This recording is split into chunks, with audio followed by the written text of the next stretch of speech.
Boys and girls, I'm going to do today a little recipe. I had one of my clients, little Piper. She bought me by some cucumbers, a zucchini, and some squash that she had grown in her garden. I was like, what can I do with this? I was like, hey, I can make a casserole because I took out some hamburger last night that I was going to use. I'm going to throw an onion in there, some bell peppers, and some cheese. We're going to turn this into a Piper's Surprise. That's what I'm going to name this casserole, Piper's Surprise. All right, so we got about 2 pounds of hamburger there. We got the little zucchini that Piper bought me. Got two really I could pickle these cucumbers right here. Got some of those. Got a little squash. Got an onion. Got a bell pepper. Got some Philadelphia cream cheese, some marble jack cheese, some Italian cheese, a little bit of oregano, white pepper, Himalayan salt, and a little bit of mustard powder. We're gonna brown our ground beef first, and then we're going to saute our vegetables, and then we'll put it in a casserole dish.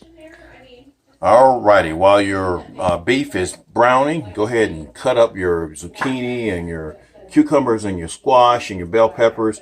You don't need to cut them up real big, and they don't have to be real tiny either. These are about, you can see the difference in the slices in here, in each one of those right here. So that looks good. Alrighty guys, when you get it brown to about this point, you're going to pour the majority of that liquid off of it, and you're going to set that to the side. And when I say set it to the side, set all of it to the side. Take the liquid off, and then take the ground beef off and set all of it to the side, and then we're going to saute our vegetables. Alrighty, one other thing before you toss that out, I've taken the liquid off of it. We're going to add our spices to it, about a teaspoon of all of them, and half a teaspoon of the white pepper. I'll add that to it. Give that a little bit of a stir around here. Oh, that smells so good. That oregano, y'all, smells really, really good. But again, that was a teaspoon of salt, half a teaspoon of white pepper, a heaping teaspoon of the oregano, and a teaspoon of the mustard powder. Now, if you like some other spices, you can put those in there as well, too. If you want to add some Worcestershire sauce, which I think I'm going to add a little bit of either Worcestershire or some ketchup to it. Okay, I added about a tablespoon, 2 tablespoons of ketchup, just to give it a little bit of that tomatoey flavor. You could use some tomato paste, but that would make it a little bit too strong. All right, then we're going to put that to the side. All right, now we're going to add our onions here, guys. We're going to saute those first, just for about a minute or so. Just so that if there's a little bit of hamburger crumbles in there, that's fine. So again, go about a minute or so on that. Alrighty, so now that looks good. It's kind of glistening. It's been about 2 minutes.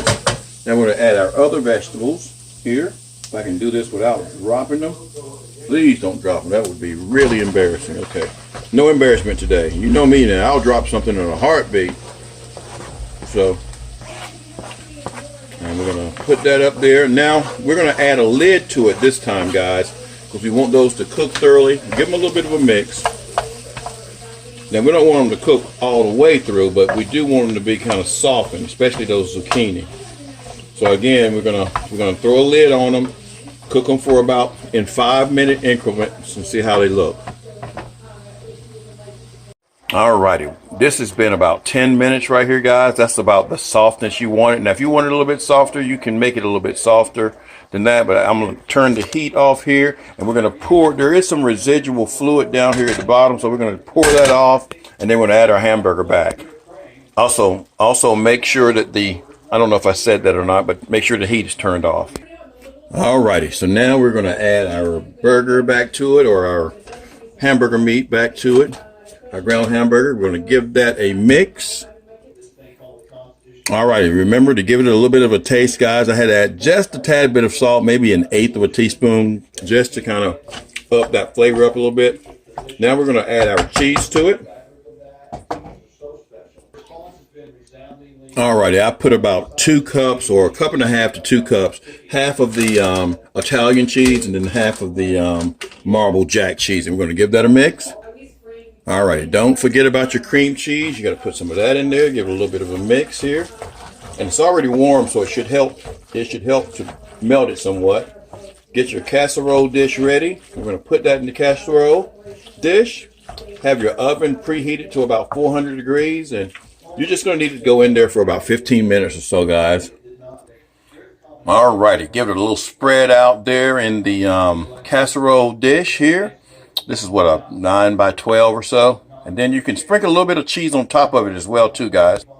Alrighty, on this part right here, you can put as much cheese as you want to. If you don't like it to be super cheesy, don't use a whole lot. That was probably about anywhere from 3/4 to a cup of that Italian cheese right there. Alrighty, now we're gonna go in the oven for about 15 to 20 minutes till it's nice and bubbling. All right, y'all, there we have it. Didn't take long. Really, if I hadn't been recording this, it probably would have taken me about an hour. But, you know, setting up the camera, setting up the food and the spices and things like that, it probably took me about an hour and a half. But it's time to go back to work. You can do this just over your lunch if you have a longer lunch, or you can do it like in an evening when you get ready to come home. I mean, it does take a little bit of time to cut everything up, or you can just cut everything up and then do the casserole a little bit later on. So this is the Piper's casserole right here.